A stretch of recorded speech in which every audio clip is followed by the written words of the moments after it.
of giving people some solutions, some corrective measures, and I've had medical doctors on the radio broadcast. Just Friday, I had a pharmacist on. They're the folks that really know. And I said, how safe is the potassium iodate that the military gives troops when they are going to be in a nuclear combat situation? And the answer is very safe. In large dosages, it may make you throw up or upset your stomach. That's why the potassium iodate type that they sell at health food stores for nuclear fallout or as a supplement is good because it's buffered for children and pets. Years ago, we had a sponsor that sold it on air. We don't have that sponsor now, so I'm not selling it. I am saying you should get out there and get it because even if there isn't a lot of fallout that's going to hit the U.S., and we are the first country of call, along with Canada. The jet stream that goes over Japan with that reactor that blew up and melted down yesterday, and 5 more, actually 11 more, because there's 5 more just at the Fukushima facility. Okay, and then 5 more after that, and one's already melted down. That's 11. One's already melted down and blown up. They tried to cover it up. It's now admitted it blew up. But they're trying to play that down. Radiation off the chart. All the isotopes you're going to find with that type of reactor going critical and melting down. Cesium, radioactive iodine, and yes, uranium being picked up. Luckily, the uranium level is still low because it takes that stuff really catching on fire and then exploding and ejecting into the atmosphere. But Japan is right across the Pacific Ocean from us, and the jet stream and the trade winds that are lower, I keep repeating this for listeners, okay? It comes in Northern California.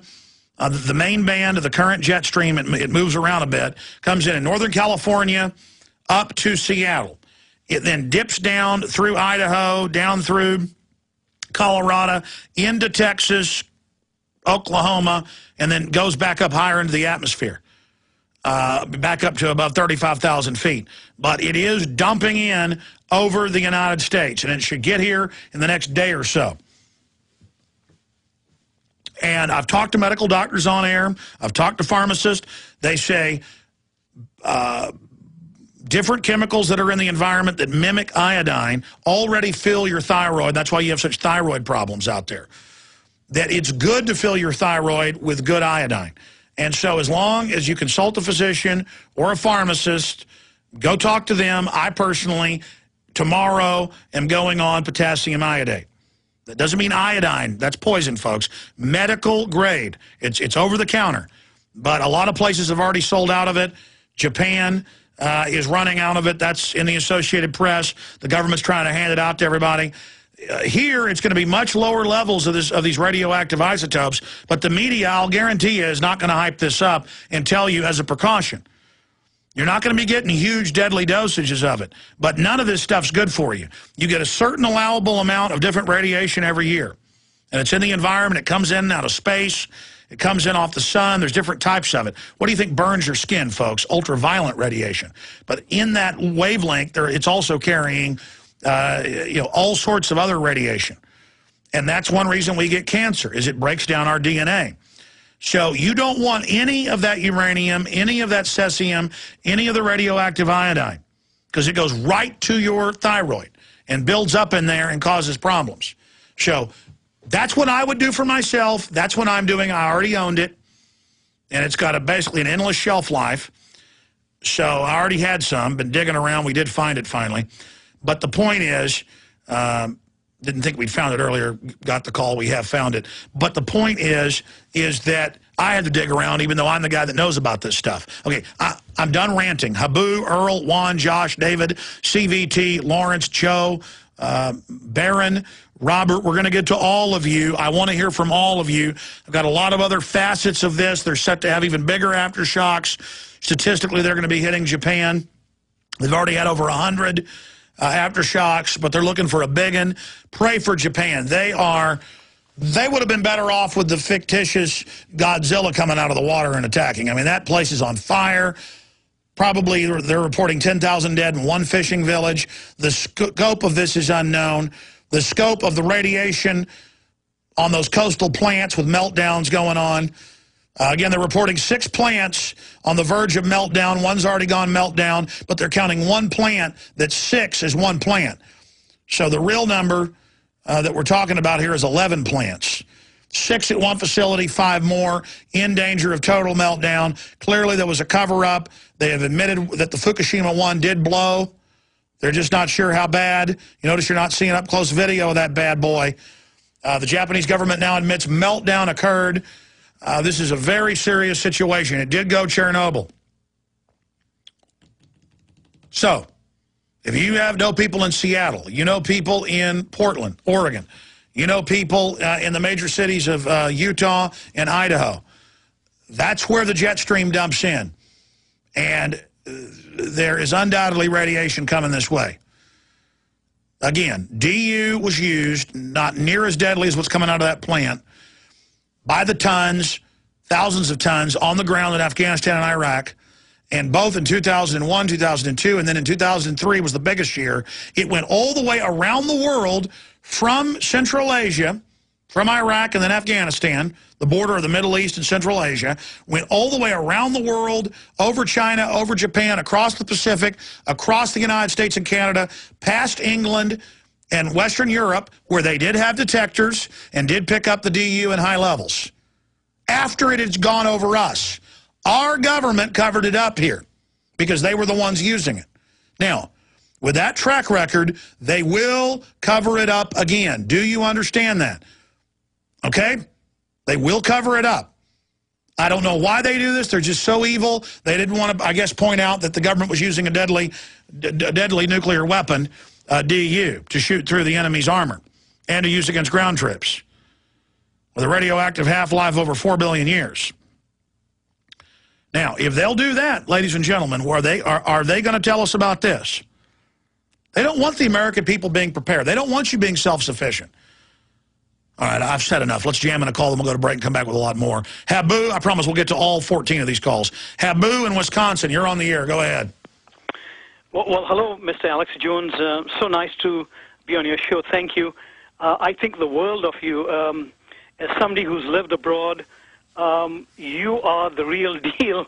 I don't want to go on and on, but I just want you to know that when somebody looks at U.S. news coverage, commentary, it is all piffle. None of them come to the way you get real with what's being disseminated. On Friday, you said as much that it is very likely that there's going to be a meltdown, and this wasn't on the wires until Saturday night U.S. time.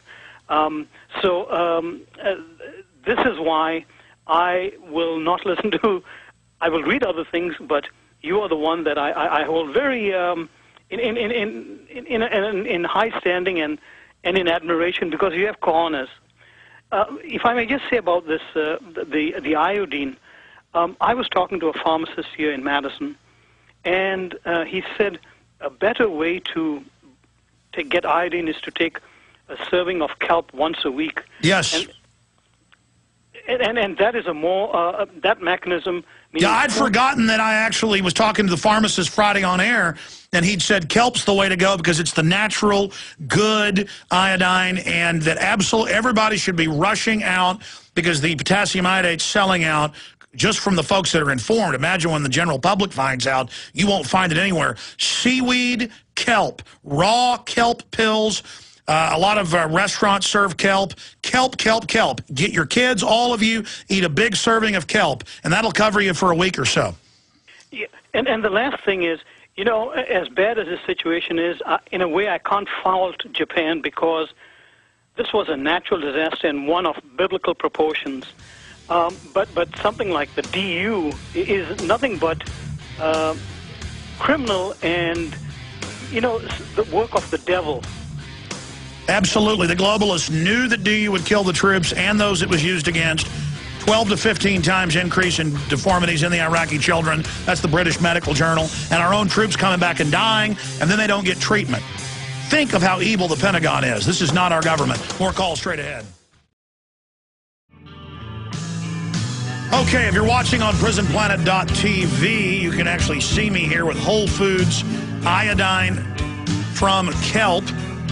for healthy thyroid function. You see, there's all these different chemicals in the environment that they use to bleach the flour and things that mimic iodine but are very toxic. That's why thyroid dysfunction is at epidemic proportions all over the Western world. That's why it's healthy, not that I even follow my knowledge, I should, to take normal, natural iodine sources.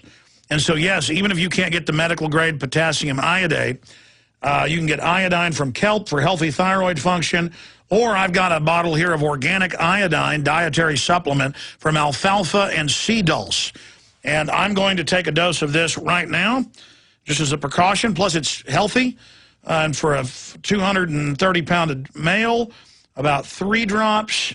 For one of my children who weigh 50 to 60 pounds, 1 drop. 1 drop a day for a week. That's the normal dose just for a healthy thyroid. Maybe a little bit more, but you know, talk to your medical professional first before you do this. They'll probably tell you radiation's good. Then you die of cancer. But before that, we get to do a bunch of surgeries on you and suck all the money out of you. So we say snort uranium. Don't listen to conspiracy theorists. But now I'm joking. I've actually had medical doctors on. Iodine. It's funny, Morton Salts, when it rains, it pours, you know, little girl with the umbrella. For 50 years, they've put iodine in it. They've pulled it out. Something that's good for you, but then the government puts sodium fluoride in your water, which the American Medical Association and Dental Association admit cause bone cancer and don't help your teeth. So I'm drinking my iodine. But consult a physician first. Don't follow my directives. You know, I say buy gold when it's $250 an ounce. It's $1,400. I said they were going to start devaluing the dollar. Wall Street Journal on Monday said we're going into a total depression, basically, and that the dollar's going to die. I mean, you don't have to listen to me. I was listening to a local money talk guy named Carl Stewart. Been hearing him for over 15 years on the air locally. Nice guy, good guy. And he was basically saying the U.S. is bankrupt either way you slice it, and that the bankers have done this to us. But he didn't go forward and say, write off the 1.5 quadrillion, we don't owe it, say no, abolish the Federal Reserve. That's how you fix it. You don't let the Federal Reserve pose as the next savior. But as an illustration of the canary in the coal mine, the fact that mainline financial people are finally getting it shows you where we've gone. What did Joseph Kennedy, the father of JFK, say? He was a big stock market guy. With all his rum money he'd invested from the Prohibition, all the hundreds of millions he made. And he said, well, one morning I got advice from a shoeshine boy on what stock I should buy. And I saw everybody buying stock. They were selling stock with cereal boxes. And he said, I figured it was time to get out. Well, when mainline financial advisors start admitting we're going down, I mean, you know what that means. Earl in Indiana, then Juan, Josh, David. Earl, you're on the air. Go ahead. Hey, Alex, nice to talk to you. Nice to talk to you.